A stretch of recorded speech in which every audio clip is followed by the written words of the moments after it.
Todo iba a la perfección. Introducimos el nuevo paño en el perno. Apretamos la rosca en su extremo.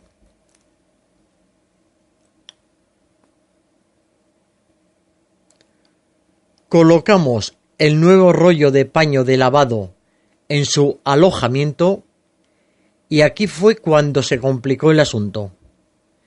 Debería de entrar con mucha suavidad, pues no había manera.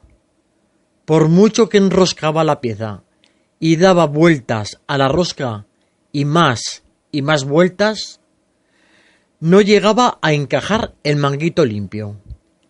Siempre se tropezaba en el perno. Lo sacaba y lo volvía a poner y nada.